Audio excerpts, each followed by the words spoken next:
आज की कहानी एक ऐसे इंसान के बारे में है जिसके अंदर कई तरह की काबिलियत थी और इसी काबिलियत की वजह से उसे जादूगर भी कहा जाता था।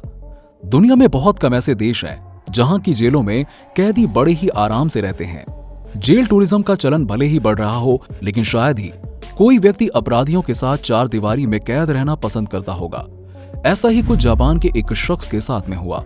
उसे किसी भी कीमत पर जेल में बंदी बनकर रहना मंजूर नहीं था। इस शख्स की जेल में बंद ना रहने की जिद इतनी पक्की थी कि जापान के सबसे खतरनाक और कड़ी सुरक्षा वाली जेल से भी वो भाग निकला। इस दुनिया में जेल ब्रेक की न जाने कितने वाकये हैं, लेकिन आज का वाकया उन चुनिंदा किस्सों में से है जो आपको हैरान कर देगा। कहानी शुरू होती है साल 1936 में। जापान पुलिस आओमोरी शहर से 29 साल के व्यक्ति को लूटपाट और एक आदमी के हत्या करने के इल्जाम में गिरफ्तार कर लेती है। वो व्यक्ति लूटपाट का इल्जाम तो कबूल कर लेता है, लेकिन वो कहता है कि मैंने मर्डर नहीं किया है। लेकिन पुलिस के काफी ज्यादा टॉर्चर करने की वजह से उसने कबूल कर लिया और अदालत उसे आओमोरी जेल में भेज देती है। हम आपको बता दें कि जिस आदमी को पुलिस ने गिरफ्तार किया था, उस आदमी का नाम था योशी शिरातोरी। योशी नामक व्यक्ति ने लूटपाट और डकैती का काम शुरू किया था और अपनी जिंदगी मजे में बिता रहा था। इसी बीच उसने शिरातोरी नाम की एक लड़की से शादी कर ली। कुछ सालों में उसकी एक बेटी भी हो जाती है और साल 1936 लूटपाट के दौरान हुए कत्ल के आरोप में जापान की पुलिस ने योशी को जेल में बंद कर दिया, जबकि योशी सिर्फ एक छोटा मोटा चोर था। अब आपको बता दें कि उसने वो कत्ल किया भी नहीं था। अब क्या? अब वो जेल में अपने दिन काट रहा था, लेकिन एक दिन जब गार्ड उसके सेल में गए तो उसकी चार दीवारी हटाते ही उन गार्ड्स के होश उड़ गए, क्योंकि चादर के नीचे सिर्फ तकिया रखी हुई थी और वहां से योशी गायब था।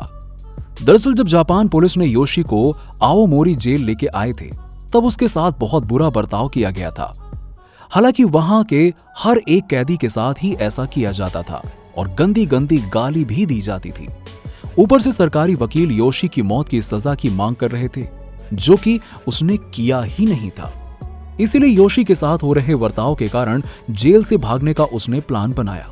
प्लान बनाने से पहले उसने हर चीज को नोटिस किया कि कौन कब आता है, और इसी एक महीने की निगरानी के बाद उसे पता चला कि उसके पास जेल से भागने के लिए 15 मिनट ही थे।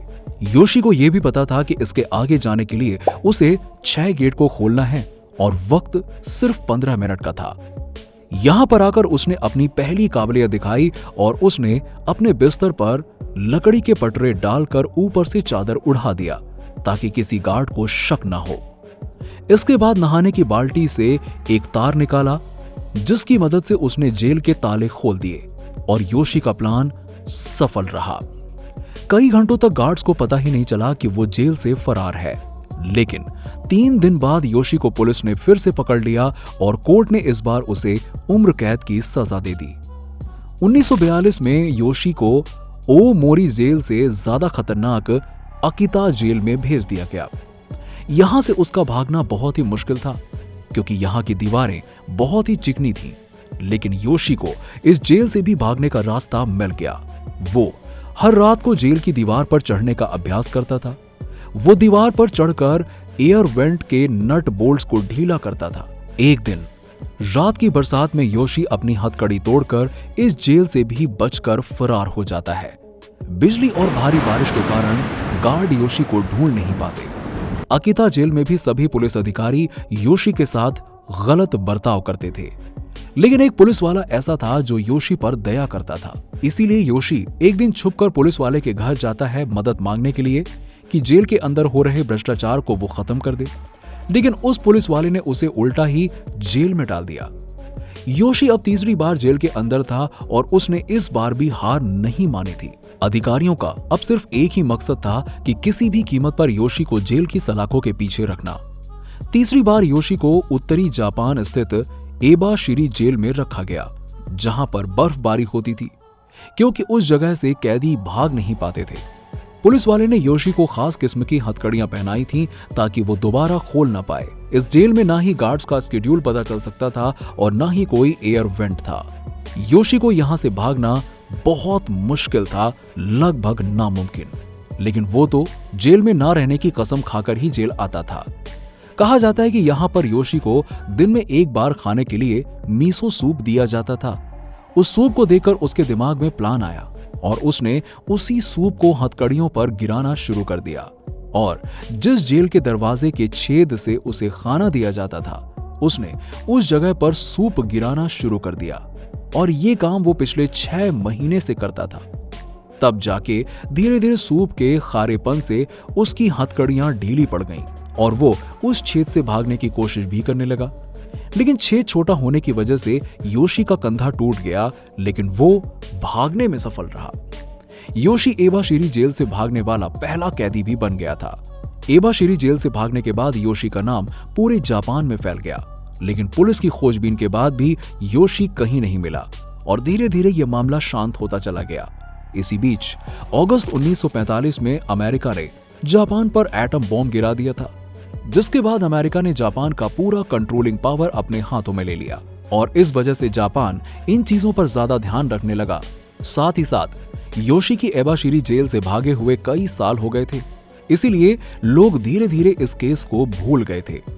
2 साल के बाद यानी कि सन 1946 के लास्ट में जापान पुलिस सपोरो नाम की जगह से एक आदमी को कत्ल के आरोप में गिरफ्तार करती है और जब उस कातिल की पहचान सामने आती है तो पता चलता है कि ये तो योशी है, जिसको पहले से ही उम्र कैद की सजा है, साथ ही 3 बार जेल से भागने का आरोप भी है। उसके बाद योशी ने पुलिस को अपनी कहानी बताई कि एबाशिरी जेल से भागने के बाद उसे एक बर्फ से ढकी हुई गुफा मिली और उसे ही अपना घर बना लिया था। ठंड से बचने के लिए उसने आग का सहारा लिया और भूख से बचने के लिए छोटे मोटे जानवरों का सहारा लिया। पूरे 2 सालों तक अपनी जिंदगी इसी तरह से गुजारता रहा। 2 साल के बाद जब वो बाहर आया तो उसने देखा कि चारों तरफ अमेरिकी सैनिक घूम रहे हैं। वहां पर जापानी लैंग्वेज के साथ इंग्लिश लैंग्वेज से भी सब कुछ लिखा हुआ था। उसे पता चला कि अमेरिका ने हिरोशिमा और नागासाकी पर बॉम्ब गिरा दिया है, जिसके बाद जापान ने पिछले साल ही सरेंडर कर दिया था और वर्ल्ड वॉर 2 अब खत्म हो चुका था। तभी योशी ने सोचा कि अब तो इतने लोग इस बात को भूल चुके होंगे, इसलिए मुझे अब इस दुनिया से छुपने का कोई भी फायदा नहीं है, मुझे अपने घर वापस चले जाना चाहिए। जिसके बाद वो अगले 50 दिनों तक पैदल चलकर सफर तय करने के बाद सपोरो पहुंचा। वहां उसे बहुत तेज भूख लगती है, तभी उसको एक टमाटर का खेत दिखता है। वो बिना किसी से पूछे टमाटर तोड़कर खाने लगता है, लेकिन तभी उस खेत का किसान वहां पे पहुंच जाता है और उसकी नजर योशी पर पड़ती है। किसान को लगता है कि ये कोई चोर है। किसान ने योशी पर अपनी कुदाल से हमला कर दिया और अपने बचाव के लिए योशी भी किसान के ऊपर हमला कर देता है, जिसकी वजह से उसकी मौत हो जाती है और योशी पर फिर से मुकदमा चलाया गया और इस बार उसे फांसी की सजा सुनाई गई और योशी को इस बार सपोरो जेल में रखा गया था। इस बार प्रशासन कोई भी रिस्क नहीं लेना चाहता था, इसीलिए 24 घंटे 6 गार्ड्स योशी पर नजर रखते थे, लेकिन योशी हार मानने वालों में से नहीं था। योशी को जेल में एक छोटा सा छेद मिला, लेकिन वो योशी के सिर से भी छोटा था। उसने एक प्लान बनाया। एक दिन जब गार्ड ने योशी को जगाने के लिए आवाज लगाई तो उसने नहीं सुना। सभी गार्ड उसके जेल में जाके देखते हैं तो पिछली बार की तरह ही गार्ड को सिर्फ तकिया और चादर ही मिलता है, क्योंकि उसके प्लान के मुताबिक वो छोटे से छेद में मीसो सूप के कटोरे से सुरंग खोदता है और उस जेल से भाग निकलता है।